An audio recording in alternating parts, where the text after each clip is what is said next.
Bonjour à vous et bienvenue dans la chambre noire de Goupil pour une nouvelle vidéo. Alors si je suis un peu exposé bizarrement et que évidemment le focus ne va pas se faire sur mon visage puisque l'important c'est de voir l'écran. Donc tout s'explique parce que j'ai fait en sorte d'avoir la meilleure exposition sur l'écran, donc ce sera un peu surexposé derrière, mais au final ça ira. Et donc dans cette vidéo de tuto, plutôt que de continuer, bon je ferai la vidéo et tout, toutes les autres choses qui me semblent intéressantes à parler sur le Fujifilm X-T4, mais pour l'instant je vais parler de mes propres paramètres une fois que maintenant j'ai réussi à bien rentrer dans l'appareil photo. Bon, j'ai déjà expliqué mes petits soucis que j'avais avec le X-T4, mais au final ça reste un très bon appareil photo. Il faut juste bien apprendre à l'utiliser, et c'est pour ça que je vous fais une vidéo de ma façon de faire les réglages, enfin, mes paramètres personnels sur le X-T4, pour que ça vous paraisse un peu moins abstrait et que vous ayez des cas concrets de ce qu'on peut faire avec et de ce que moi je fais avec. Hop. Du coup on va commencer tout de suite. Donc comme vous le voyez là, c'est l'écran arrière que j'ai du X-T4. Donc si je mets le détecteur, voilà, je vais enlever quand même le capuchon. Si je mets le détecteur, voilà, on voit, hop, je peux regarder le Z6 et donc je me mets toujours en écran arrière comme ça. Parce que techniquement ça me permet de voir directement exactement ce qu'est ma batterie, alors que quand je suis dans le viseur, je ne vois, je trouve ça dommage, mais on ne le voit jamais. Alors je vais essayer de faire un cabriole là, voilà, on ne voit jamais vraiment le pourcentage de batterie, alors que quand on est sur l'écran arrière, on voit le nombre de photos qu'on a, et on voit tous ces paramètres, et notamment ce qu'on a mis pour les simulations de films. Donc je rentre là-dedans après pour vous expliquer aussi pourquoi j'ai fait le choix de certaines choses par rapport à ce que j'utilisais au début. Donc voilà, donc vous pouvez voir l'histogramme et tout ça, et donc j'ai fait le choix de quand même laisser l'écran arrière. J'aurais pu utiliser le bouton pour dire, bon là c'est le LCD seul, mais j'aurais pu mettre que le viseur. Mais le problème c'est que dès que je vais vouloir mettre une photo, ça la met dans le viseur, et moi ça ne m'intéresse pas, donc là ça apparaît exactement sur l'écran, donc c'est bien. Mais par exemple sur le X Pro 2, hop, je vais remettre en mode les deux, voilà. Mais ce qui était bien sur le X Pro 2 par exemple, c'est que je pouvais avoir l'OVF, et après lorsque j'appuie sur Play, je pouvais avoir la photo sur le LCD, donc c'était le meilleur des deux mondes. J'avais pas besoin d'utiliser le LCD, ça me mutait moins de batterie, sauf que là je suis obligé de toujours faire la transition entre les deux. Même si au final ça usera de la batterie puisque ça utilise le viseur EVF. Donc on va rentrer dans les menus pour voir les paramètres que j'utilise. Donc là on a mon menu, je vais vous expliquer après pourquoi j'ai choisi tous ces paramètres là dans mon menu, mais évidemment je vais d'abord commencer par tous les autres menus. Donc là le menu basiquement de ce que vous aurez pour la configuration évidemment de qualité image, c'est marqué dessus. Et donc mes JPEG je les mets toujours en 3,5 puisque c'est pour faire de l'export direct pour Instagram.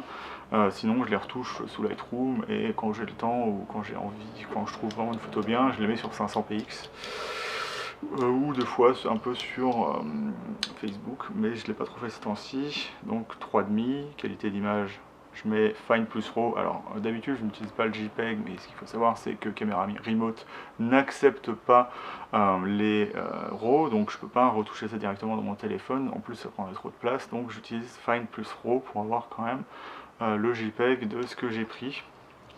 Hop, donc l'euro non compressé, alors ça je l'avais déjà expliqué dans ma première vidéo, j'utilise non compressé parce que même si ça prend plus de place, c'est plus facile à lire pour l'ordinateur plutôt que de décrypter le recompressé et de par exemple prendre plus de temps dans Lightroom pour charger les photos. Et donc j'utilise ça. Alors après simulation de film, j'étais très tenté d'utiliser Eterna, c'est vraiment une simulation que je trouve pas mal parce qu'elle ressemble vachement à ce que voit le humain. Donc moyennant de rendre ça un petit peu plus joli, l'Eterna était le mieux, sauf que je me suis mis en Pronex standard. Donc comme vous le voyez ici, et la raison c'est que le X Pro 2 n'a pas de Eterna, donc j'ai essayé de matcher les deux, et du coup lorsqu'on met le Pronex standard avec en dessous, donc là vous voyez que les effets je les ai pas mis, voilà la courbe de tonalité -2, -2, ça me fait une courbe en S, alors je sais pas, voilà, ça me fait une courbe en S comme ça, ce qui est plus naturel pour faire des photos que d'avoir une courbe droite, puisque c'était, alors c'est pas exactement ça, ça reste du numérique, mais l'argentique ferait une sinusoïde surtout comment la plage des ombres aux hautes lumières, ce que fait pas un numérique. C'est pour ça qu'en noir et blanc les images paraissent un peu plus bizarres sur du numérique que de l'argentique, mais du coup ça me permet de un peu plus me rapprocher de l'Eterna. Je suis en détail plus 1, alors sur le XT4 il n'y a pas de problème là-dessus, mais je trouve que le X Pro 2, ça, surtout en basse, en haut ISO, ça a tendance à un peu trop exagérer. Donc j'ai ce paramètre là aussi sur le X Pro sans avoir le détail plus 1, et donc c'est pour ça que j'utilise le Pronex standard, qui est vraiment pas mal, hein, au final les couleurs sont aussi assez naturelles. Et donc ça va être à peu près tout. Alors l'ongle expo je l'ai laissé sur standard, j'ai pas encore fait d'exposition longue avec le XT4, mais de toute façon comme je les retoucherai en RAW, ça ne me dérange pas d'avoir cette option là. Je suis en sRGB évidemment. Alors voilà, ça je vais quand même expliquer ce que c'est, je l'expliquerai dans une vidéo. Personne n'explique ce que c'est, le clonage des pixels morts. C'est pas censé être dans la vidéo puisque c'est mes paramètres personnalisés. Je l'ai mis dans mon quick menu, mais on reverra ça, enfin mon menu personnel. En fait, ce que ça fait, c'est que quand votre appareil photo est froid, donc pas après l'avoir utilisé pendant une demi-heure, vous pouvez en fait remapper le capteur. C'est pas cloner des pixels morts, enfin si, mais à une certaine époque, les pixels morts ça ressemblait plus à des pixels rouges et machin qui apparaissaient lorsque le capteur était vraiment chaud, lorsque vous faisiez par exemple de la photo de nuit, ce qui était souvent très apparent sur les Canon de mauvaise qualité. Par exemple le 6D, moi j'en ai eu partout. Et en fait ce que ça fait, c'est que lorsque vous avez des points blancs sur votre capteur, c'est bien de faire le clonage de pixels morts. Donc moi je conseille de le faire à chaque fois que vous faites notamment des photos où le capteur va chauffer vachement, où l'appareil photo va chauffer vachement. Vous attendez que l'appareil photo refroidisse, vous faites un clonage de pixels morts. Et normalement, donc c'est ça que j'aime pas avec le XT4, c'est que je vais revenir dans les menus, je serai plus là où je veux, voilà. Donc techniquement ce que ça va faire, c'est de remapper tout simplement le capteur, et en fait ce qu'il dit des pixels morts, c'est en général c'était un problème de calcul de pixels tout simplement, il apparaît pas sur la map, et en fait quand vous remappez, soit il comprend qu'il y a un pixel mort et il le remplace, et donc c'est pour ça qu'il appelle clonage, ou soit il remappe et il arrive à calculer correctement les pixels. Donc là on a la sélection de réglage perso, et là on a modifié et enregistré le réglage perso. Donc sélection, c'est là où tous vos modes vous allez pouvoir les changer. Donc vous voyez que j'ai 5 modes que j'ai personnalisés avec leur nom. Et donc, pardon, ce que vous faites c'est choisir celui que vous voulez. Donc moi j'ai mon Pronex standard qui est là. Donc j'ai Classic Neg, Classic Chrome et Eterna. Et donc c'est ici qu'on va pouvoir les modifier. Par exemple si je vais en personnaliser 6, on peut dire modifier. Donc si vous aviez un appareil photo d'ancienne génération, normalement modifier le nom apparaît dans modifier. Donc voilà. Mais sinon vous pouvez modifier le nom comme ça. Et sinon vous pouvez modifier tous les paramètres qui sont dedans, notamment les courbes de tonalité, tout ça. Et donc, tac tac, annuler, voilà. Et donc du coup vous pouvez vous faire des réglages personnalisés qui vont apparaître dans votre menu C, que vous pourrez sélectionner simplement et avoir exactement ce que vous voulez à chaque fois, ce qui est très intéressant. Donc moi j'ai mon Pronex standard, comme je vous l'ai montré avant, qui est pour matcher mon X Pro 2. Hop. Donc là, c'est lorsque vous avez des optiques manuelles, vous pouvez les régler normalement au millimètre près de l'objectif que vous avez dessus. Donc alors là en F, donc les zones de mise au point je laisse sur All, parce que ça me permet d'avoir tous les modes. Il y en a qui préfèrent avoir juste certains modes. Moi comme je me balade vachement entre le zone, le simple précis, et là je suis en suivi, je préfère mieux tout laisser. Donc là on va avoir le réglage d'AF, donc vous pourrez aller là-dedans, donc ça demande de l'apprentissage et de vraiment, en fonction de tous les objectifs que vous avez, de vraiment vous faire des séances, que ce soit en macro, en tel objectif ou au grand angle, vous faire des séances à savoir lequel est le mieux pour chaque truc. Moi ce que j'ai fait c'est d'essayer de temporiser un peu l'aspect un peu, comment dire ça, hyperactif de la F, donc je mets une sensibilité de suivi élevée et une vitesse très faible pour qu'il ait beaucoup moins tendance à vouloir partir du sujet. Et donc la prépondérance, le changement de zone est au centre. Ça, ça en fait c'est lorsque vous êtes en zone par exemple, il va privilégier le collimateur du centre, en fait ça fera comme le mode Nikon ou Canon où vous avez le mode dynamique, je ne sais plus comment ça s'appelle exactement, où en fait c'est le collimateur du milieu qui est aidé par le collimateur des bords, alors que si vous mettez au premier collimateur où ça rentre, ça fait juste un mode zone standard où c'est n'importe quel collimateur qui est proche du sujet qui va le prendre en photo. Ce qui est pour moi un peu problématique puisque c'est plus l'appareil photo qui désigne ce qui est le mieux plutôt que vous qui avez choisi, alors que centre, vous savez que c'est le premier qui va réagir. Voilà. Alors, encore une fois, lui il s'est éteint. En veille. Quand je parle beaucoup, hop. Donc le stockage selon l'orientation, c'est assez bizarre parce qu'en fait, suivant que vous êtes en vertical ou en horizontal, ça va garder le point. Et ça peut faire plusieurs modes. Alors là, je l'ai déjà expliqué dans d'autres, donc je ne vais pas rentrer trop dans les détails. Ce que ça va faire là, c'est garder la zone de mise au point, alors que si vous faites oui, ça va garder chaque paramètre que vous avez choisi en fonction de l'orientation. Donc vous pouvez avoir suivi dans un sens et simple dans un autre, ou zone, ou voilà, comme ça, avec la position où il était. Ce que je trouve un peu perturbant, puisque allez vous souvenir exactement, je pense qu'il y a des personnes assez brillantes pour ça, mais c'est quand même assez compliqué. Donc affichage du point, en fait moi je le mets sur off parce que, en suivi on a des croix qui viennent un peu déranger le champ, mais ça laisse quand même afficher le carré d'autofocus. Si vous voulez vraiment enlever l'autofocus, il faut aller dans les réglages personnalisés d'écran. Voilà. Là, je suis bloqué à 117 parce que je suis en mode de suivi, sinon vous auriez le choix avec les 425, donc les 425 qui vont arriver juste en mode de collimateur simple. Voilà. Si vous êtes en suivi ou en zone, vous allez être à 117, mais c'est déjà vraiment pas mal, et sachant que le suivi, il va surtout le capteur, et le truc du suivi, c'est que vous laissez souvent le collimateur central, et vous allez recadrer après avoir maintenu le bouton autofocus, que ce soit le déclencheur ou l'iPhone, si vous avez réglé l'iPhone. Alors le pré-AF, comme je l'ai déjà dit, c'est très intéressant, mais moi je le mets pas parce que tout simplement ça fait l'autofocus tout le temps et ça me dérange parce que je sens que l'appareil photo fait l'autofocus et ça userait la batterie très vite. Donc non, mais c'est une bonne manière de faire un autofocus. En fait, c'est la seule manière de faire de l'AFC en pleine ouverture. Ce dont j'avais déjà parlé dans ma vidéo d'autofocus du XT4, mais le problème c'est que si on pouvait le mapper sur une touche, c'est très bien, genre si je pouvais faire iPhone et ça met le pré-AF tout de suite et ça l'enlève dès que j'ai envie, ce serait vraiment très bien, mais c'est pas possible. Ou le mapper par exemple sur le AEL ou sur un autre truc, mais c'est pas possible. Témoin AF, alors voilà, hop. Si on met oui, ça va faire en sorte que si vous êtes en AFS, alors en vidéo c'est un peu bizarre de mettre l'AFS, ça va s'aider de la lampe AF pour faire la mise au point en AFC. Comme c'est le mode où ça traque tout le temps, il ne va pas mettre la lumière tout le temps parce que sinon vous le verriez dans votre photo, donc il ne le fait pas. Et toutes les assistances de mise au point, il faut le savoir, ne marchent pas en AFC, que ce soit le zoom ou le manual focus, ça ne marche pas. Réglage des yeux, non, parce que j'ai une touche spécifiquement pour le faire. Réglage AF, MF, oui, mais ça marche juste en AFS.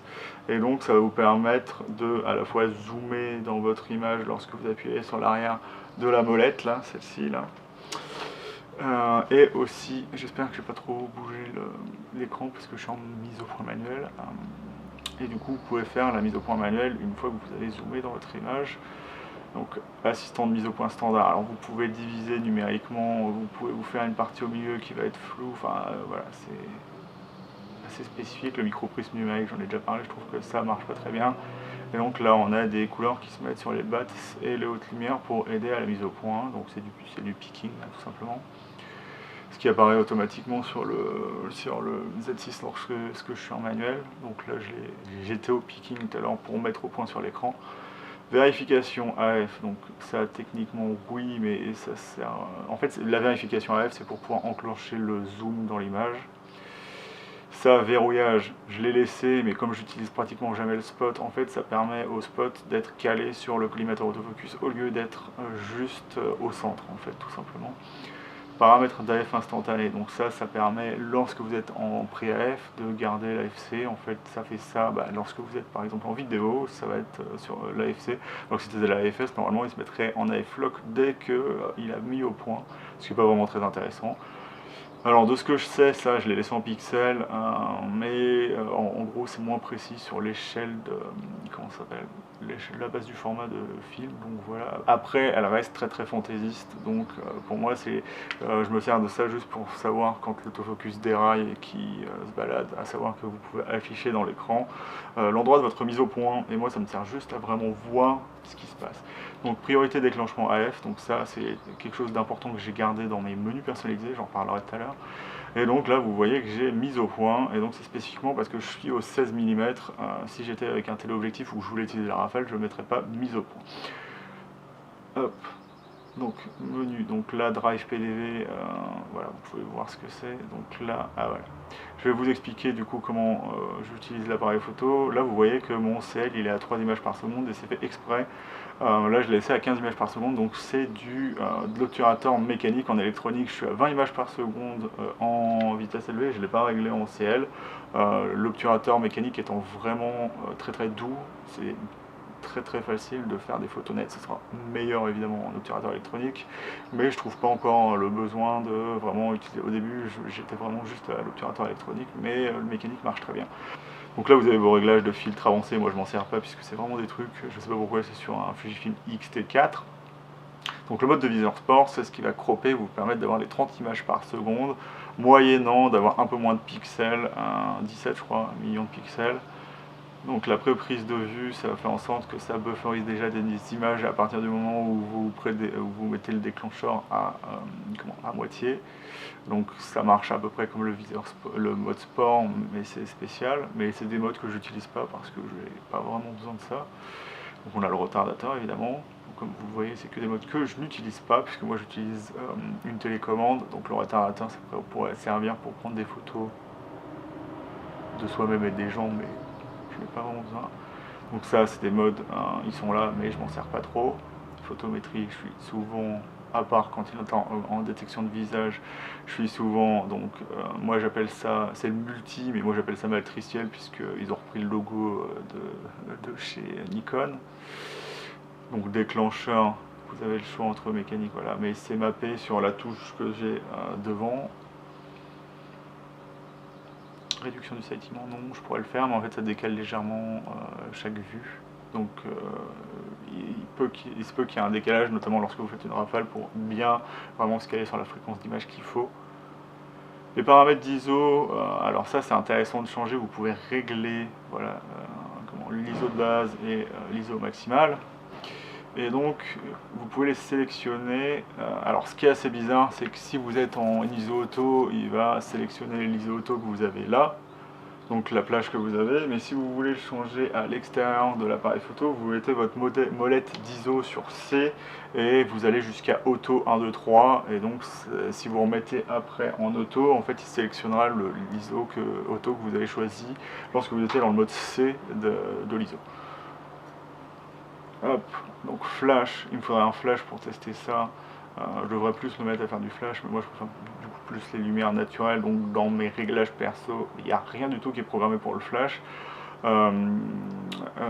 J'ai prévu d'essayer d'utiliser le EF-X20, mais il faudrait que je l'achète un jour, donc je ferai des vidéos là-dessus plus tard. Donc les paramétrages, les configurations utilisateurs, donc bien évidemment si je vais là-dedans, il n'y a rien qui se règle. Après je reparlerai évidemment des choses qui sont dommages là-dedans. Ma langue c'est le français, mais si vous voulez vraiment quelque chose de plus compréhensible, vous pourrez le mettre en anglais, ou si vous comprenez le japonais, ce sera toujours le mieux. Donc vous avez tout le réglage de date et d'heure. Mais du coup, là, ce qui va être intéressant, c'est que vous allez avoir le formatage, le nettoyage du capteur et l'âge de la batterie, mais il n'y a rien de perso là-dedans. Donc je vais pas m'étendre là-dessus, configuration de son, donc voilà, enfin, c'est juste pour avoir votre bip bip lorsque vous êtes en AFS, qui n'est pas de base sur le XT4. Config écran, voilà, donc là c'est assez intéressant, c'est ce qui va vous permettre de pouvoir régler à la fois ce qui va se passer dans votre VF et sur votre LCD. Donc luminosité, je laisse toujours sur auto, parce qu'il y a toujours une situation où c'est chiant de le mettre en pas auto, notamment lorsqu'il y a du soleil, même si l'œilleton est assez couvrant, même si il reste pas parfait l'œilleton Fujifilm, on s'y habitue, mais si vous décalez un peu trop sur le côté, vous allez avoir un peu de problème. Et donc vous pouvez régler le décalage de couleur de votre EVF si vous aimez bien vraiment avoir des images très très précises, si vous n'arrivez pas, enfin si vous avez pas assez d'imagination pour savoir ce que ça va faire exactement. Moi je sais que le viseur n'est pas parfait, que les couleurs sont pas exceptionnellement les mêmes et que la dynamique dans les hautes lumières est pas très bonne. Étonnamment dans les sombres ça va plutôt bien, mais pas dans les hautes lumières. Et donc vous pouvez faire la même chose avec le LCD. Donc là l'affichage d'image je le mets sur non parce que je trouve ça distrayant et moi je prends la photo et techniquement si elle est au point je la regarde pas. Alors ce qui est assez étrange, c'est que c'est le premier appareil photo, l'X-T4, qui m'oblige à regarder mes photos pour checker le focus en grand angle parce que des fois il y a des petits problèmes là-dessus. Mais sinon je le mets jamais. Donc autorotation de l'écran, c'est bizarre, je l'ai mis sur oui, alors je vais le mettre sur non parce que je préfère mieux avoir l'image en pleine définition même si elle est en verticale. Donc je préfère me retourner. Alors ça, aperçu, alors il y a beaucoup de gens qui se trompent là-dedans parce que, je vais pas mettre non. Voilà, on a ces deux menus là. Donc on a vue directe en naturel, je vais commencer par celui-là parce que c'est celui qui affecte le moins l'image. Si vous mettez oui, et ben vous allez avoir l'image sans les presets de comment dire ça, de simulation d'exposition. Donc ce ne sera pas la même chose que votre image. Par contre, si vous changez ça, ça va ne pas mettre la bonne exposition et la bonne balance des blancs. Alors à quoi ça peut servir? Moi bien évidemment, comme j'ai dit que je ne faisais pas de flash, ça ne me sert à rien, mais lorsque vous avez besoin de faire du flash, vous avez quand même besoin de voir votre scène sans exactement savoir ce que ça va donner, juste pour pouvoir mettre au point et pour pouvoir déclencher l'appareil photo. Donc si vous mettez non, en fait ce qu'il va faire c'est que il va s'adapter à la lumière ambiante et donc lui il exposera correctement son viseur, mais vous ne serez pas forcément dans les bonnes expositions dans votre appareil photo. Par exemple si vous êtes en manuel, c'est vous qui allez régler votre flash et tout, mais vous verrez juste comme si vous étiez en réflexe hein, l'image, mais ce ne sera pas exactement la photo que vous voulez.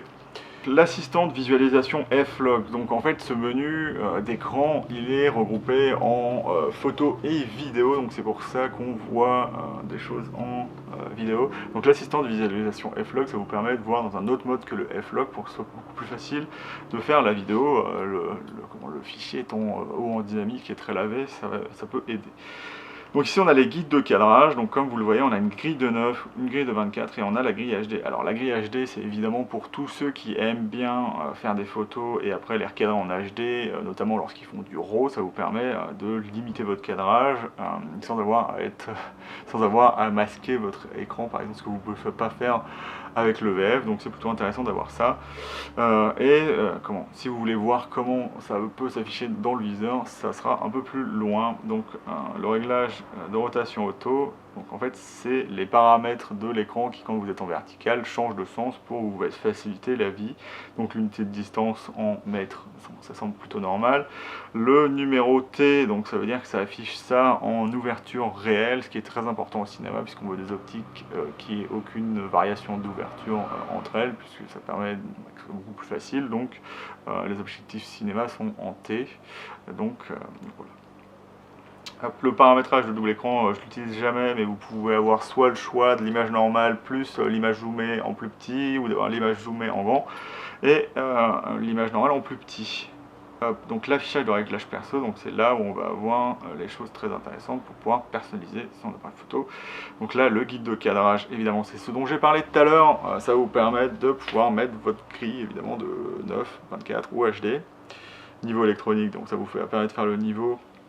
Je crois qu'on peut le mettre avec display back, je sais pas s'il reste tout le temps dans le viseur, mais je le mets pas. Cadre focus, ça vous affiche la limite que va avoir votre autofocus, comment dire, lorsque vous faites la mise au point ou avant de mettre la mise au point. Le témoin de distance AF et MF, donc c'est ça qui va afficher la réglette des distances dont je parlais tout à l'heure, qui est soit en pixels, soit sur la base du format de film.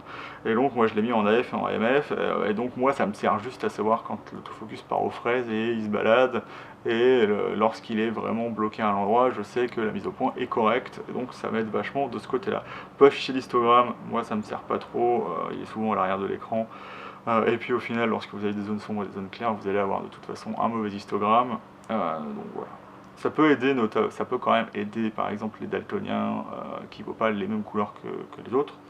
Mais moi, j'ai jamais eu besoin de l'histogramme.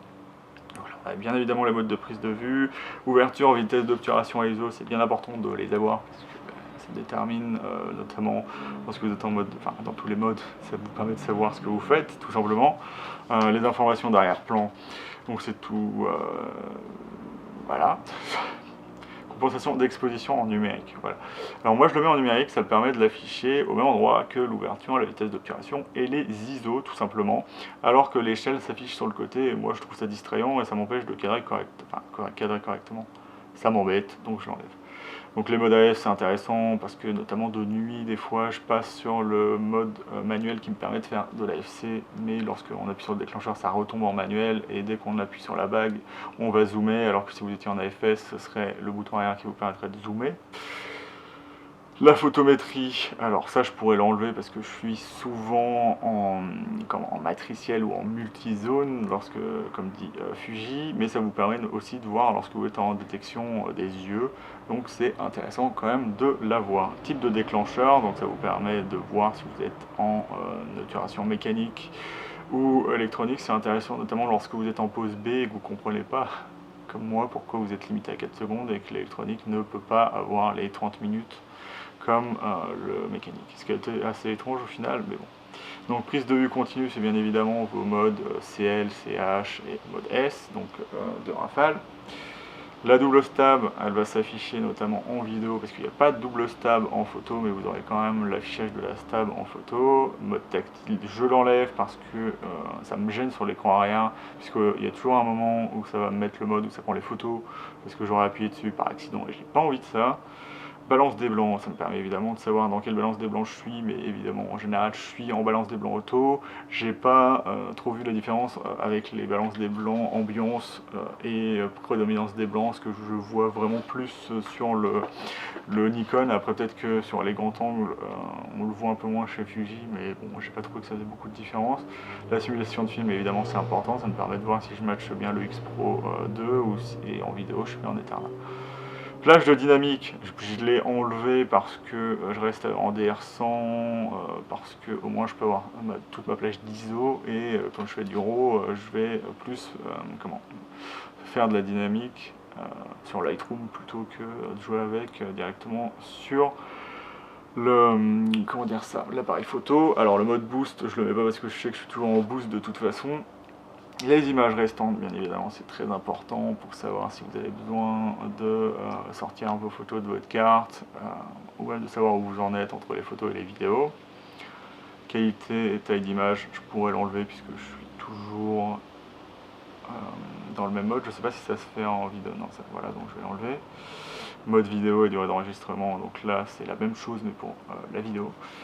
Ordre de transfert d'image, alors ça c'est lorsque vous envoyez les images, j'espère que j'ai pas trop modifié la mise au point. Hop, niveau du micro, moi je le mets toujours parce que c'est toujours comme ça que je regarde mes niveaux, donc même si sur le Z6 je peux pas voir ça, sur le XT4 c'est intéressant pour ça. C'est que je peux voir si je suis trop poussé. Ça m'a permis de voir d'ailleurs que le micro interne est plutôt pas mal de ce côté-là, il sature pas trop et donc c'est assez intéressant. Message de guidage, c'est important normalement, par exemple lorsque je passe en détection des yeux, ça me permet de voir que je suis pas bien passé en détection des yeux. Par exemple, si j'avais mal appuyé, je pourrais appuyer dessus pour vraiment savoir où j'en suis.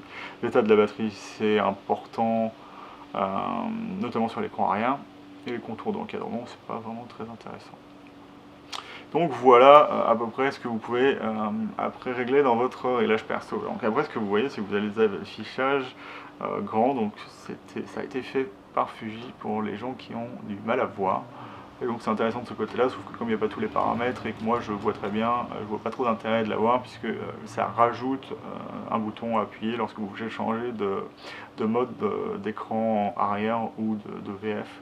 Donc j'ai dit non, mais ce qu'il faut savoir c'est que vous pouvez le régler pour faire d'autres choses que votre écran normal, donc c'est plutôt intéressant de ce côté-là. Donc info de réglage de contraste standard, si vous voulez augmenter les contrastes suivant votre façon de voir, c'est bien, mais je préfère mieux avoir quelque chose qui soit le plus, basique possible pour pas avoir de problème dans ce que je fais, notamment en photo. Et donc le mode Q, bon, on s'en fiche un peu, mais ça vous permet de voir l'image derrière le mode Q. Donc si vous mettez transparent, vous voyez ce que vous cadrez. Ça sert à rien, mais c'est assez marrant. Et donc là on va rentrer dans les touches, donc le réglage du levier focus, alors ça c'est assez marrant, c'est votre petit joystick, si vous mettez off, bah, vous ne l'utilisez pas, et sinon vous poussez, vous avez besoin de le déverrouiller, c'est pas très intéressant, donc je laisse sur oui. Menu de réglage rapide, ça vous permet de sélectionner le nombre de tables que vous avez dans votre menu Q. Après, je pourrais ne pas en mettre autant parce que je n'utilise jamais tout ça là. Alors, qu'est-ce que c'est que ça? Luminosité, voilà. Je m'en fiche un peu. Donc je pourrais en laisser que 12, mais vous voyez du coup comment ça se règle. Et moi j'ai augmenté le nombre de tables, surtout dans ma vidéo, parce que j'avais besoin de savoir tout ça, le réglage du niveau du micro, les bitrates que je mets à 50 pour l'instant parce que mon ordi déteste ça, il est vraiment très vieux, donc voilà, donc ça me permet de régler directement à la fois le nombre d'images par seconde, le bitrate, le niveau de micro, le contrôle optimisé, même si je laisse toujours le contrôle optimisé, puisque en fait ce que ça permet c'est d'avoir des réglages différents en photo et en vidéo, et que par exemple vous êtes en auto, par exemple vous êtes en auto en photo, vous voulez pas être en auto en vidéo, le mode de réglage optimisé c'est sur les molettes, donc ça n'interfère pas avec vos réglages photo et vous n'êtes pas obligé de régler à chaque fois puisque c'est des molettes. Voilà, donc c'est très bien et je laisse ça comme ça. Et donc moi j'ai mis 12 tables au lieu d'en mettre 8 ou fente. Donc réglage des fonctions, donc comme vous le voyez, là j'ai laissé la détection des visages sur FN1 parce que c'est plus pratique et que je vois pas trop l'intérêt de mettre autre chose dessus. Le FN2 par contre, j'ai mis le shutter dessus, je sais plus ce que c'était à la base, je crois que c'est le mode de focus. Et donc ça me permet de passer de mécanique à électronique très simplement. FN3 c'est le AE, donc c'est la photométrie, même si je m'en sers jamais. Donc le limiteur d'AF, alors ça c'est très intéressant lorsque vous êtes de loin avec un téléobjectif ou vous voulez faire de la macro, au moins vous n'allez pas aller sur une plage de distance très élevée. Donc ce que ça fait dedans, c'est que comment ça va. Alors c'est un avantage, un inconvénient, c'est que le raccourci va aller dans le menu. Ça va pas directement vous mettre vos réglages, c'est que vous allez devoir choisir le réglage. Donc de base vous avez 5 mètres plus l'infini, 2 mètres plus l'infini, et moi j'ai tendance à mettre en personnalisé 2 mètres jusqu'à 0. Donc ça vous permet de faire des photos de près. Et donc ça couvre l'essentiel plage de mise au point que vous rencontrerez. Donc c'est de base, mais après je pourrais régler personnaliser ça pour que ce soit un peu plus simple. La balance des blancs, parce que pourquoi pas. Le drive, ça me permet évidemment de régler le nombre d'images par seconde, donc par exemple mes 3 images par seconde lorsque je suis dans mon mode CL.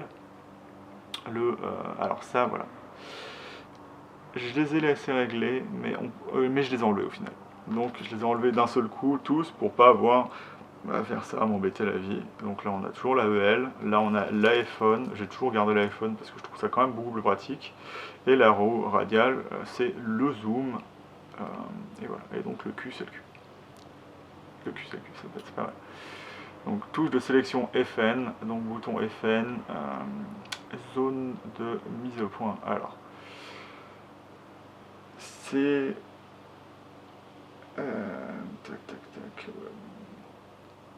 Ce qui est assez bizarre avec ça, c'est que c'est en fait c'est ce que fait le joystick, me semble-t-il. Ouais, dire bouton FN, c'est que ça donne la fonction AF, alors que si vous mettiez juste zone de mise au point, ça ne ferait que la zone de mise au point. Ce que je trouve pas très intéressant, parce que ce serait très intéressant si vous aviez juste la zone de mise au point sur le joystick. Moi ce que je voulais faire, c'est programmer un autre menu pour mettre l'autofocus. Sauf que lorsque vous mettez le menu autofocus, ça vous remet le menu de zone de mise au point, enfin de mapping. Donc c'est pas très intéressant, donc je préfère le laisser en FN. Paramètres de molette de commande. Voilà, alors là c'est ce qui va vous permettre de faire vos réglages. Alors ça a changé, par exemple si vous avez un X Pro 2 ou peut-être un XT2 même, normalement on pouvait régler ce qu'on voulait, savoir c'était 2 paramètres à l'époque, devant ou derrière, sauf que derrière vous avez qu'un seul paramètre. Donc là de base c'est sur les ISO. Donc lorsque vous êtes en C ou en mode auto, mais au-delà du mode automatique lorsque vous réglez.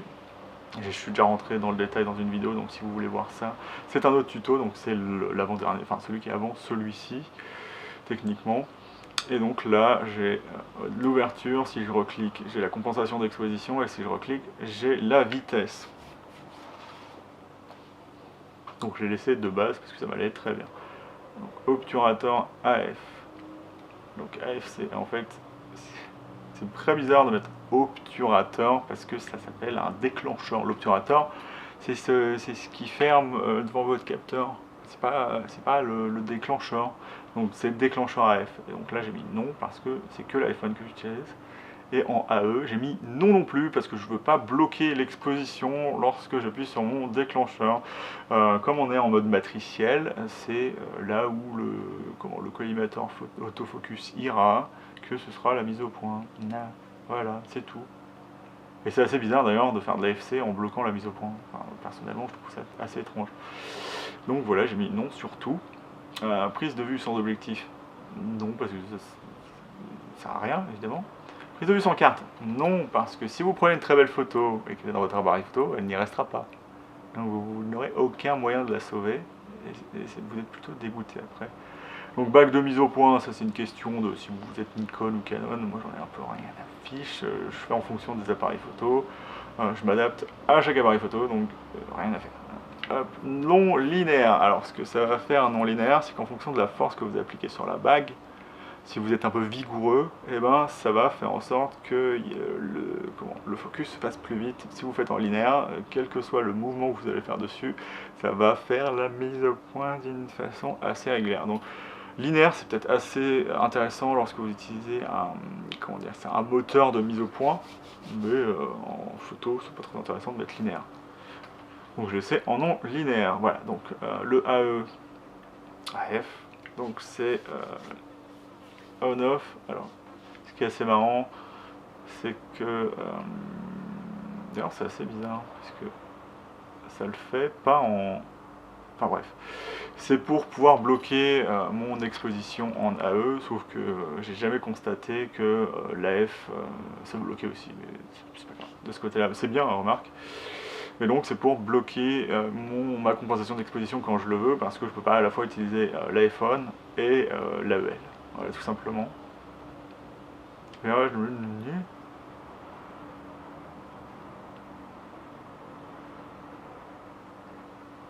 Alors je me souviens, tu vois, c'est ça le problème des Fuji, c'est qu'il y a une raison pour que ce soit comme ça, mais je ne saurais pas vous dire quoi, parce qu'il faut que je retombe dans le milieu, parce que ça ne veut absolument rien dire, ça. Voilà. Donc ça, voilà, bien évidemment, moi je l'ai mis sur commande au lieu de le mettre sur auto, parce que si vous laissez la bague auto sur auto, vous ne pouvez pas régler votre ouverture en molette, ce qui n'est pas très intéressant.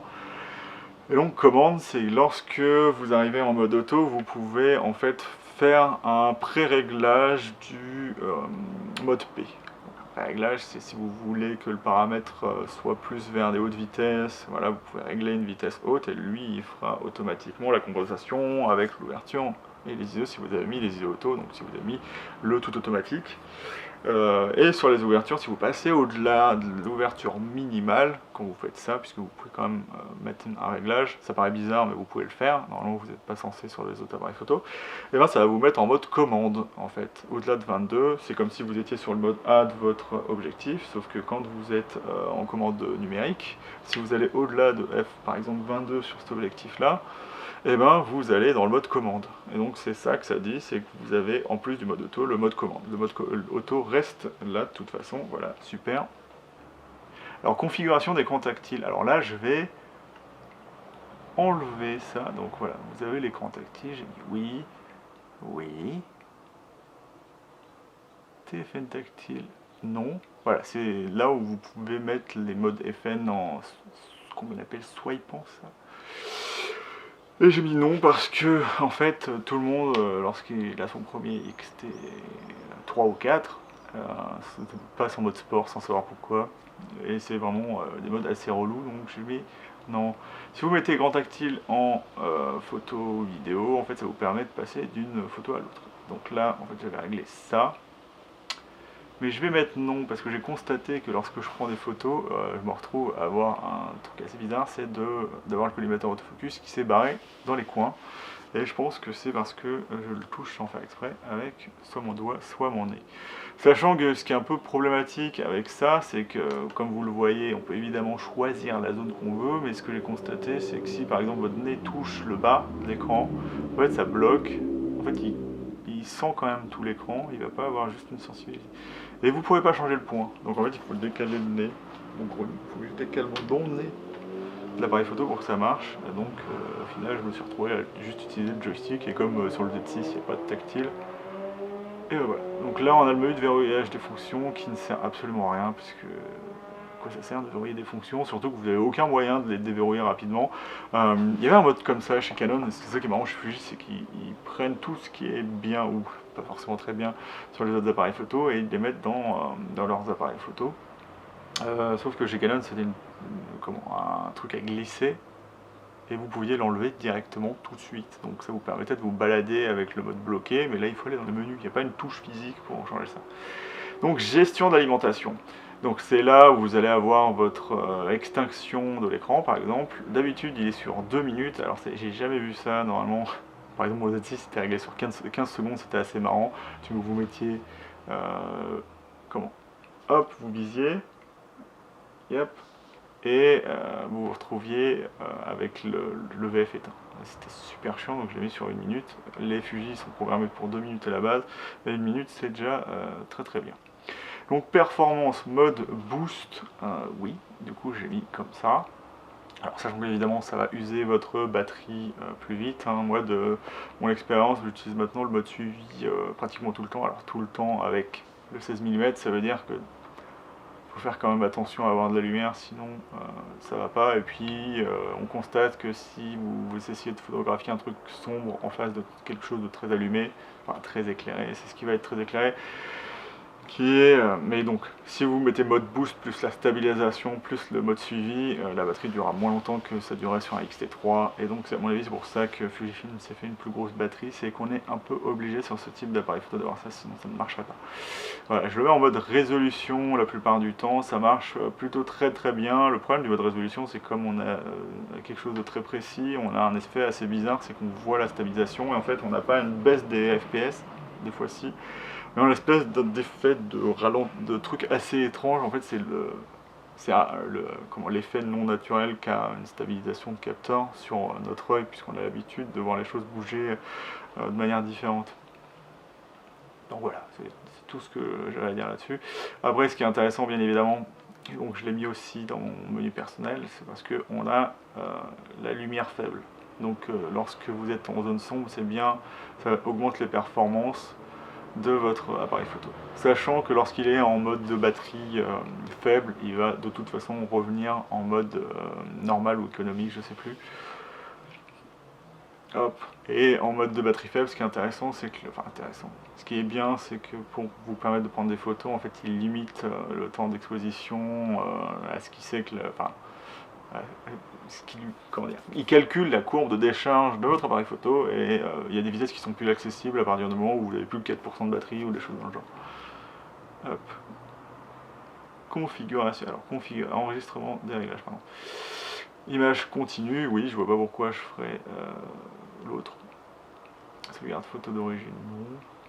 Modification du nom des fichiers, voilà. Donc moi, ce que je fais, c'est que mes fichiers Fuji, que ce soit X Pro 2 ou X-T4, pour pouvoir les reconnaître, puisque c'est la même racine, pour pas qu'il y ait de conflit entre eux lorsque je les mets ensemble, il y en a un qui s'appelle X-T4G, donc vous avez 4 lettres, et l'autre qui s'appelle XP2G. Donc voilà, que je sais que c'est le X Pro, et comme j'utilise que du sRGB, j'utilise pas le Adobe, mais ce qui est bien, c'est que vous pouvez avoir un nom Adobe et un nom sRGB, donc vous pouvez savoir lequel est quoi.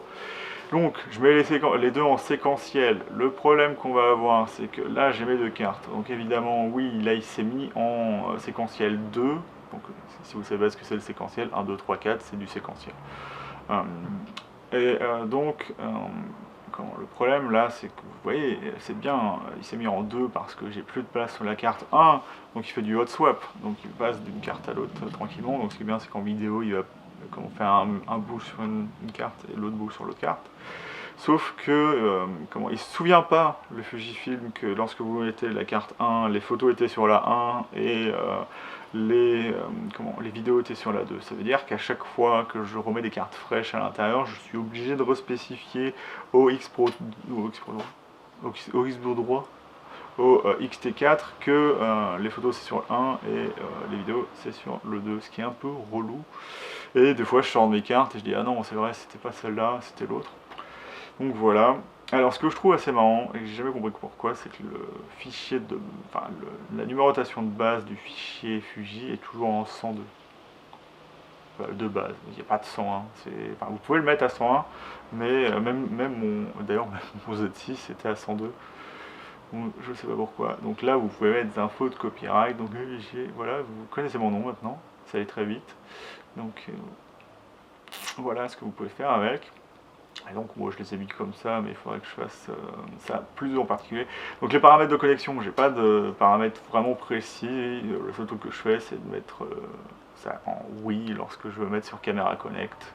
Je ferai une vidéo sur Camera Connect puisqu'il y a des choses particulières comme devoir changer de pré-réglage d'appareil photo à chaque fois, donc quand l'application ne sait pas, enfin même s'il y a plusieurs appareils photo enregistrés dans l'application, il ne sait pas à chaque fois s'il y a la X Pro 2 et qu'il est programmé pour le XT4, il va faire non je veux pas le X Pro 2, donc ce qui est un peu dommage. Voilà, donc réglage synchronisation, on peut le mettre, voilà. Voilà, donc réglage réseau, vous pouvez mettre votre adresse IP, ce que je n'ai pas fait parce que je m'en fiche, je ne veux pas le mettre directement le synchroniser avec mon PC. Vous pouvez faire de l'impression sur Instax, donc ce que je ferai un jour parce que je trouve que c'est quand même assez marrant à faire. Donc voilà, on a plein de trucs que je n'utilise pas pour l'instant. Voilà, on peut réinitialiser des réglages. Et donc c'est tout ce qu'on va avoir sur notre paramétrage de l'appareil photo et tout ce que j'ai réglé personnellement. Donc il y a des choses que j'ai réglées d'une façon et que pour pouvoir régler ça différemment, je me suis fait un menu perso. Donc moi, comme je l'ai déjà dit, il y a un truc qui m'embête, c'est que normalement ma première entrée de mon My Menu, c'est de pouvoir formater la carte, mais j'ai pas le droit chez Fuji. Voilà, merci. Alors là, je peux changer le guide de cadrage comme je veux, même si je m'en sers pas au final, donc je pourrais l'enlever au bout d'un moment. Les simulations de film, je les ai. Plus pour savoir où je suis, là le dynamique je pourrais l'enlever, je sais pas pourquoi j'ai mis ça, je pense que c'est les premiers réglages que j'ai mis, donc voilà on s'en fiche, voilà, mais salut. Priorité déclenchement, donc ça c'est très important puisque voilà, ça me permet, dès que j'ai des objectifs qui sont un peu moins relous à faire la mise au point que le 16 mm 2.8 en basse lumière, voilà, ça me permet de le remettre en déclenchement, ce qui me permet d'accéder aux 15 images par seconde, parce que sinon ça fait peu. En fait, le problème c'est que vous pouvez avoir, si vous avez une très bonne zone de mise au point, il va faire le focus comme il faut tout le temps, et donc vous aurez vos 15 images par seconde. Mais dès le moment où il va perdre la mise au point, donc d'un passage d'une mise au point à l'autre, il ne se fera plus de photos. Donc ça peut être intéressant des fois, mais la plupart du temps, la rafale c'est pour essayer de choper le moment. Donc si vous n'avez pas le moment, c'est quand même un peu dommage. On ne va pas vous dire « Ah mais là il aurait pu être exactement mis au point comme il faut ».